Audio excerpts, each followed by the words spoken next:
Skill కేసులో bail రద్దు కోరుతూ దాఖలైన పిటిషన్ విషయంలో చంద్రబాబుకు బూరట లభించింది.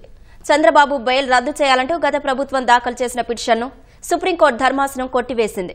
ఈ మేరకు పిటిషన్ను కొట్టివేస్తూ జస్టిస్ బేలా త్రివేది ధర్మాసనం తీర్పునిచ్చింది.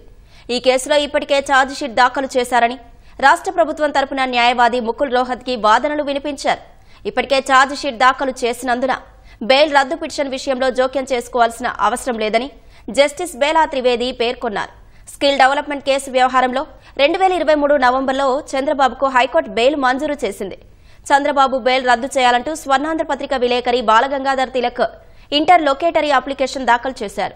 ఈ వ్యవహారంపై విచారణ జరిపిన సుప్రీంకోర్టు ధర్మాసనం స్వర్ణాంధ్ర విలేకరిపై తీవ్ర ఆగ్రహం వ్యక్తం చేసింది.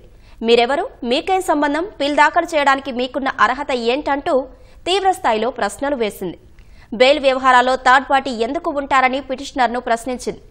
సంబంధం లేని బెయిల్ వ్యవహారాల్లో పిటిషన్ ఎలా వేస్తారంటూ సుప్రీంకోర్టు న్యాయమూర్తి జస్టిస్ బేలా త్రివేది తీవ్ర ఆగ్రహం వ్యక్తం చేశారు. ఇది ఇంకోసారి జరిగితే తీవ్ర పరిణామాలు ఉంటాయని విలేకరిని ధర్మాసనం హెచ్చరించింది. బాలగంగాధర్ తిలక్ దాఖలు చేసిన ఇంటర్ లొకేటరీ అప్లికేషన్ను సుప్రీంకోర్టు కొట్టివేసింది.